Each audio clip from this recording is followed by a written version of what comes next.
ئەم جژنە بە بەراورد لەگە جژنی ڕەمەزان خەڵک زیاتر ڕووی لە بازار کردیا خەڵک تەڵەبی زیاتر لەسەر ئەشیاکان ئەگەر سیر بکەین بە گشتی یعنی بە بەراورد لەگەر جژنی ڕەمەزان سعری بابەتەکان بە گشتی هاتە خوارێ بەڵام ئەگەر سیر بکەین خەڵک تەڵەبی کەمترە.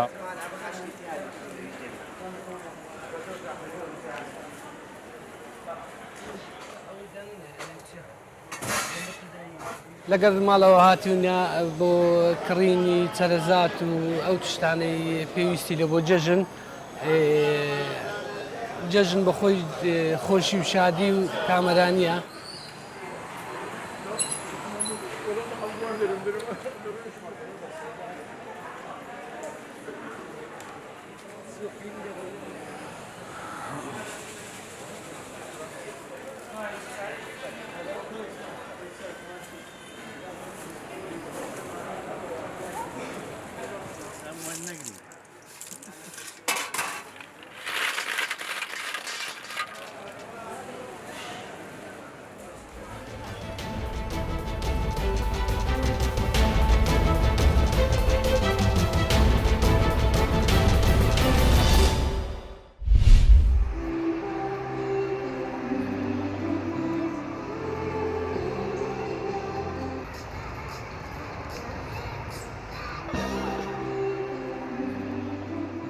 ئامانجمان لەم کردنەوەی ئەم خولە پەرەپێدانی ئاستی توانستی زمانی ئینگلیزی خوێندکارانە و لە پاڵ ئەوەشدا چەندەها چالاکی وەکو یۆگا سەمای بالێت وەرزش وێنەی لە خۆی گرتبوو بۆی خوێندکاران بتوانن توانە و بەرەکانیان نمایش بکەن.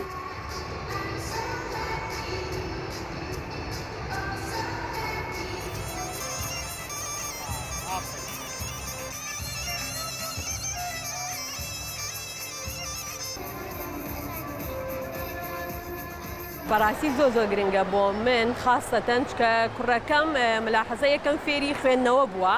زۆرم پێخۆشە کە لە سارایان ئەڕۆین سێرەکەم ماشێتی شتەکانە خوێنێتەوە حروفات ئێستا ئەزانێ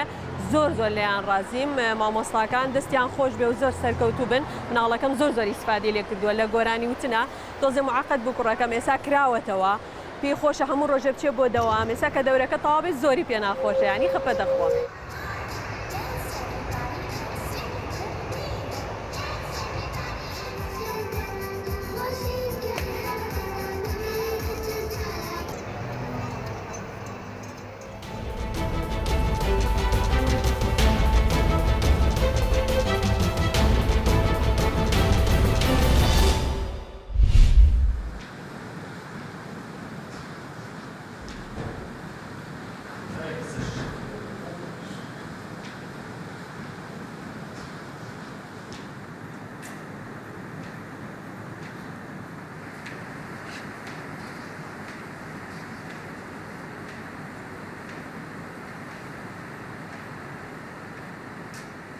ئەڤروکەم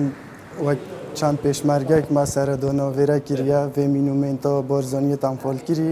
ji bo wê çandێک û bibînîn ku çend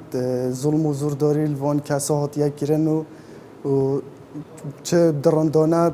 destê rejêma Beas hatîne şehîd kirin me ji wek pêşmergek meseredona vî cihî kir ji bo hindê da sûz û wefoyê xwe nîkek neve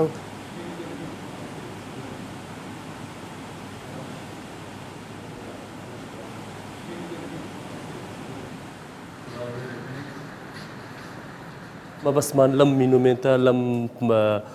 شوێنە ئەوەیە کە ببێتە پردێکی ناساندن لە نێوان برن ئەم کەیسە لە نێوخۆ لە دەرەوەی وڵاتیش بێگومانیش هەروای لە هاتووە ڕۆژانە خەڵکێکی زۆر لە ناوخۆ لە دەرەوە وڵات سەردانی ئەم مینومنتە دەکا لە نزیکەوە کەلوپەل و کەرەستە واقعەکە دەبێنێ.